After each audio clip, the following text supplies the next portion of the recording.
Today we're going to install a wig, show you guys how to get the perfect install when your lace has already been cut and it's not a new wig anymore. This wig comes from Ronnie Hair. It will be linked below in the description box. I absolutely love the color. Have this beautiful highlight going through the front, and the curls come already like this straight out the box. So I'm just going to work with this wig as is. I did tint the knots with the tinted lace by Eben. This product is really good if you don't want to take the time to chemically bleach the knots. This gives a temporary color to the knots and cover them. First step to actually installing your wig is to push back the hairline. Now this wig comes with a beautifully natural pre-plucked hairline. It does come with a good parting space, so you can part it all the way back. I always like to make sure that the hair is out the way before I cut the lace. That way I can see the hairline.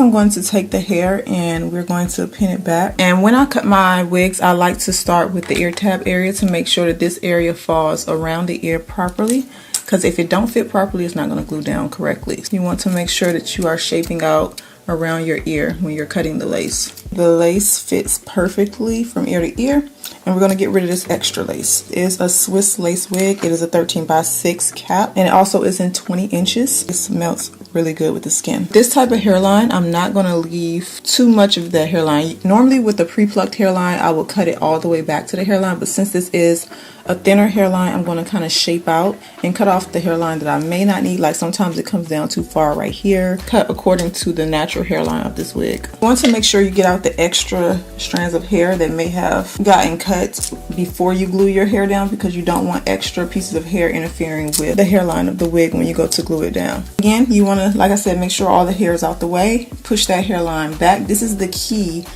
to getting a flawless wig install, so keep that in mind. And this is a very beginner friendly install, so if you are new to the wigs or if you tried it before, make sure your wig is positioned where you want it to be. Make sure it's not too far down or too far back, and let's get ready to install. So the product of choice I'm going to be using to install this wig is the Eben Wonder Lace Bond Spray, and these sprays are so convenient when you are wanting to install a wig that has the lace already cut. It's just easier, as you'll see. Now, a lot of people ask me which one is my favorite. I tend to like all of them, but if you're looking for a really long hold, the red can and the black can is really good. The black can better than the red. This one is more for sensitive skin, and it can give you a long hold, but I feel like it's more for day-to-day wear. To pin the hair out of the face so that you can actually see that you're working with that hairline. And I'm just going to start on the sides. I used to get questions a lot about what's better, to spray under or over the lace. Honestly, it just depends on what's comfortable for you.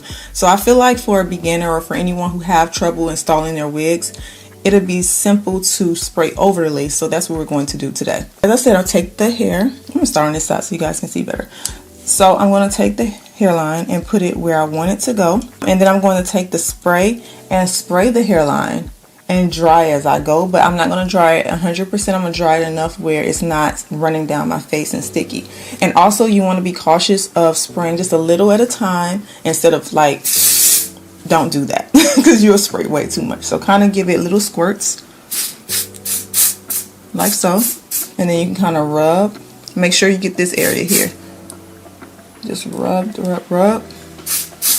You can also use like a little spatula if you don't want to use your fingers. You can find all these products on my Amazon storefront. It will be linked in the description box. And also I have new discount codes for you guys, so be sure to check the description box. I have huge savings now. The old discount code, Marie, is no longer valid. I have new discount codes that save you way more. So check that description box. Press, and then I'm going to dry at the same time.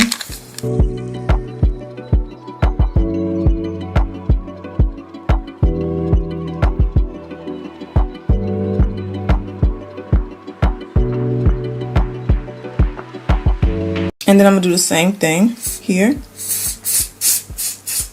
Now, if your cap is not tight in the back, make sure to adjust the straps before you start, because if you don't, your wig will be sliding all over the place. So make sure the straps are adjusted. But remember this, if you adjust those straps and your install is done throughout the day, if you take them straps loose, most likely your install is going to shift in the front. So it's up to you on whether you got skills to glue it down without doing that. But if you don't have the skills, definitely adjust that strap in the back and just leave it comfortable enough where you can wear it however long you want to wear your wig.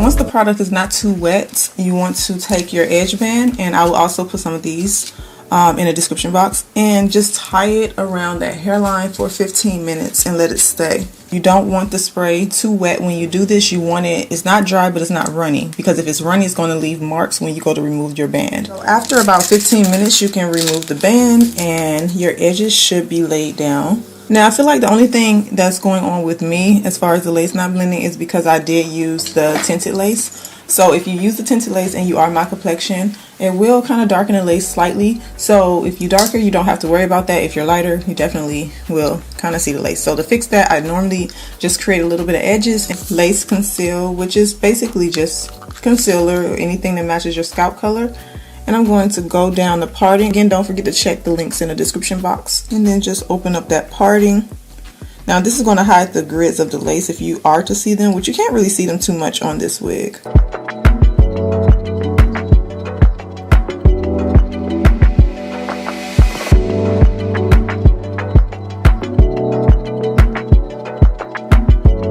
A lot of times whenever I'm using the sprays, I like to spray a little bit on my brush.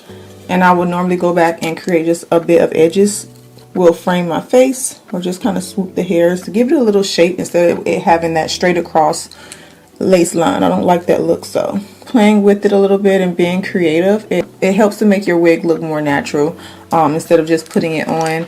Kind of play with it, what works for your head shape, different things, your hairline, your natural hairline, all that good stuff.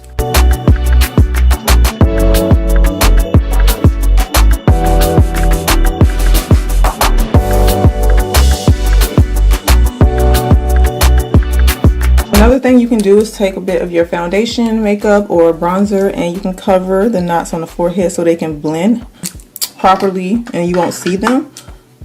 Usually I go back and spray it while it's on the mannequin head, but I didn't do it this time. So I'm just going to take a bit of this concealer and go over them. Just make sure to choose a color that matches your actual forehead color.